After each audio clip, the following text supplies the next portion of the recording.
Quais são os documentos que o seu escritório precisa ter para ele rodar? Eu acabei de me formar, não entendo nada sobre processo, sobre gestão e não sei que documentos eu preciso ter ali no meu escritório.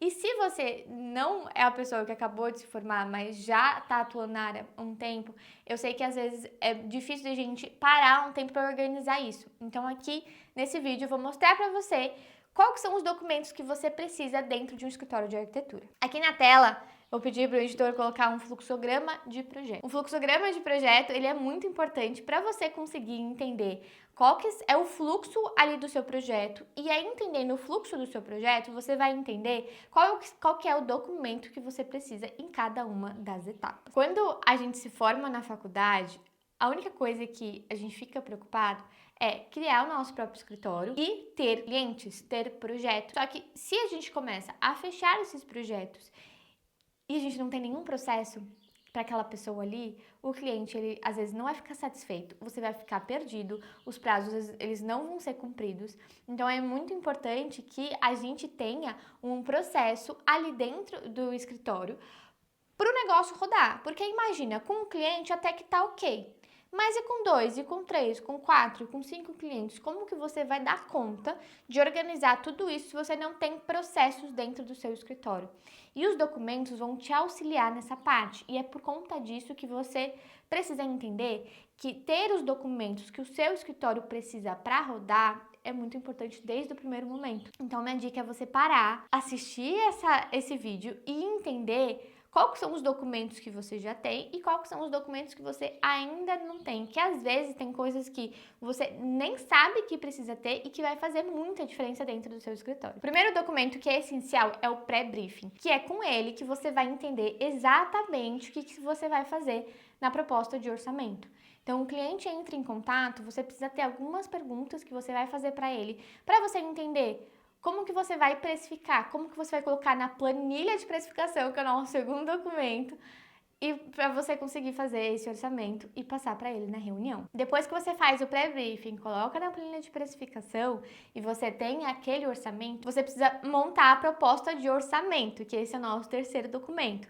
Então, é nessa proposta que você vai explicar todo o seu trabalho e vai ter o preço do seu projeto e você vai passar isso para o seu cliente numa reunião de proposta. E eu deixei aqui um vídeo no card que vai te ajudar a entender por que a reunião de proposta ela é muito importante. Então, se você não sabe ainda, depois dá uma olhadinha nesse vídeo. Você apresentou a proposta de orçamento, o cliente fechou. A gente precisa de um contrato de prestação de serviço. Então, esse é o nosso quarto documento. Contrato assinado, primeira parcela paga. Você precisa do que a gente chama de guia do cliente. O que é isso? Você vai montar um grupo do WhatsApp com o seu cliente e você vai dar as boas-vindas, vai falar que você está muito feliz para fazer aquele projeto com ele, que é muito gratificante para você, e você vai mandar o guia do cliente. No guia do cliente vão ter os seus horários de funcionamento para o cliente ele não querer ficar te mandando mensagem de madrugada e achando que você tem obrigação de responder.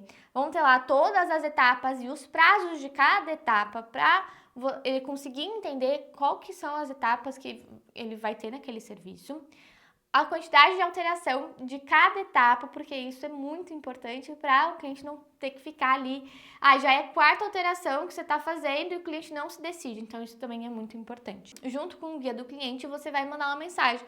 Oi, fulano, então a gente está iniciando a etapa 1, que é a etapa tal. Agora a gente vai marcar para eu ir lá no seu apartamento fazer o levantamento. E depois dessa etapa a gente vai marcar a reunião de briefing. E aí você vai explicando as etapas. E sempre que você passar de etapa, você precisa fazer duas coisas. A primeira coisa é ter um termo de alteração de etapa, que é o nosso quinto documento, para o cliente estar ciente que a gente mudou de etapa, não vou pedir nenhuma alteração da etapa passada.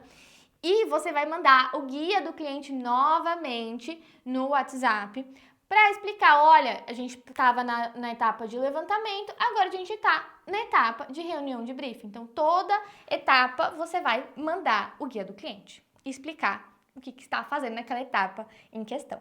Depois que você enviou o guia do cliente, a gente entra na etapa de levantamento. E aqui a gente tem 2 documentos que vão te auxiliar.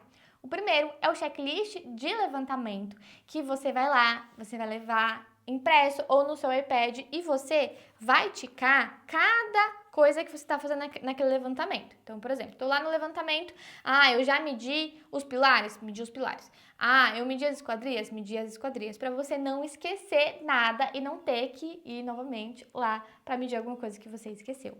E o outro documento é o guia de levantamento para o cliente, porque às vezes você está fazendo um projeto online, ou seja, você não vai, por exemplo, você é de São Paulo, você não vai lá para Santa Catarina para você fazer o levantamento presencial. Então você tem um guia de levantamento para o cliente, para ele mesmo tirar as medidas e passar para você começar o projeto. Depois da etapa de levantamento, a gente vai para a etapa de briefing. Então a gente precisa ter um modelo de briefing para fazer essa reunião de briefing com o cliente e conseguir passar em todos os pontos, porque se você não faz um briefing bem feito, você vai ter muita alteração de projeto. Então você precisa investigar o seu cliente, entender tudo, cores, iluminação, revestimentos, o que ele quer, o que ele não quer. Então é importante você ter isso bem estruturado para ser uma reunião que você vai colocar todas as suas energias ali, o cliente vai ter essa sensação que você está realmente querendo entender ele,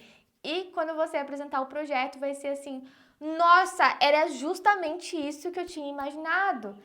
E aí você não vai perder muito tempo com alterações. Tem um documento que todo mundo esquece e que ninguém faz, que ele é muito importante, que é a ata de reunião. Isso é importante para depois o cliente não falar assim, olha, mas eu te pedi uma coisa e você não fez. E aí lá na ata de reunião, olha, cliente, eu fiz a ata de reunião, daquela reunião que a gente fez na semana passada, e você não tinha falado isso. Se você quiser adicionar, a gente adiciona, mas é uma coisa que você não tinha falado. Então é bom deixar tudo muito bem anotado. Às vezes, durante o processo do projeto, o cliente quer adicionar algumas coisas que não estavam previamente acordadas no seu contrato. Então, a gente precisa de um aditivo de contrato. Para caso ele queira, por exemplo, contratou ali só o projeto e aí finalizou o projeto, ele quer o acompanhamento de obra, a gente faz um aditivo de contrato com o valor do acompanhamento de obra.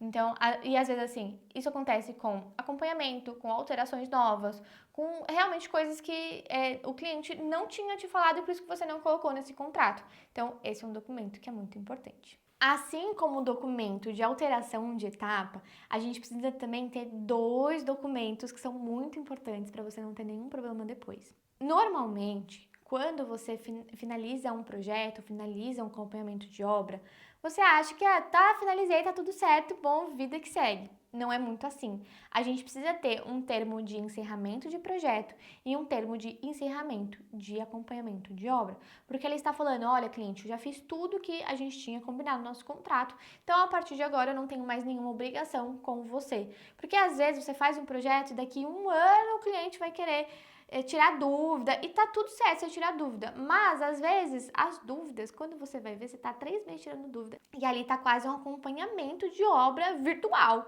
então é importante você dar o ponto final, quando tem que dar o ponto final. Tem 2 planilhas que eu vejo que elas são muito importantes nesse processo do projeto. A primeira planilha é a de lista de compras, então você finalizou todo o projeto e agora os clientes estão prontos para começar a execução. Você precisa lá ter uma planilha com todas as listas de compras de todos os materiais. Então, qual que é aquele item, a quantidade, aonde que vai comprar, observações se aquele cliente precisar e o link de compra. E a segunda planilha é a planilha orçamentária de obra. Então, às vezes um cliente passa assim, olha, eu tenho 300 mil para fazer essa obra acontecer. Você tem 300 mil para fazer essa obra acontecer. Às vezes, não tem como. Eu entendo, mas você tem que fazer o máximo possível para você chegar nesse preço. Porque se está extrapolando, talvez você tenha que rever projeto, né? Então é muito importante você ter isso em mente e essa planilha vai te ajudar a você colocar tudo que aquele cliente vai ter que gastar para ter certeza que vai estar dentro do orçamento dele. Tem uma outra planilha que é muito importante, mas isso tem a ver mais com a gestão do negócio, que é a planilha de fluxo de caixa. Você precisa entender o quanto está entrando e o quanto está saindo. Porque se está entrando 10 mil e está saindo 10 mil, você tem uma coisa muito errada ali. Então você precisa dar uma olhada, porque é muito importante que o seu escritório tenha um caixa. Porque se acontecer alguma coisa naquele mês e você não conseguir pegar nenhum projeto, você tem que ter um caixa que pelo menos abaixe ali as despesas daquele mês. Importante que esse caixa seja ali pelo menos 3 meses de despesa, tá? É melhor que seja de 6 a 12 meses, mas tendo 3 meses já tá tranquilo, entre aspas. E nessa planilha de fluxo de caixa vai ficar muito mais fácil de você conseguir visualizar o que está acontecendo se você precisa rever alguma parte das suas finanças. E para finalizar esse vídeo, tem mais 2 documentos que são muito importantes. O primeiro é a placa de obra para você colocar ou na frente do apartamento ou ali na frente de uma construção de uma casa. E o outro é o flyer do vizinho. E esse documento é muito legal para você colocar embaixo das portas do vizinho, da obra que você for iniciar, por exemplo, de um apartamento, e já pedir desculpas pelo incômodo, que a gente sabe que acontece, né? Uma obra, tá tudo certo. E também deixar ali o seu telefone, o seu Instagram, porque às vezes aquele vizinho vai entrar em contato para falar: ô meu, tá muito barulho, pô, não tem como você fazer alguma coisa. Ou às vezes essa pessoa também comprou o apartamento do lado e está precisando de um arquiteto. Então aqui você já faz uma captação de clientes. Usem muito esse documento. Se você não tem noção de como é que você vai estruturar esse documento, a gente tem o Essentially Docs, que são mais de 25 documentos prontos para você utilizar. Assim fica muito mais fácil vocês colocarem em prática tudo isso que eu contei aqui para vocês. E eu vou deixar o link aqui na descrição.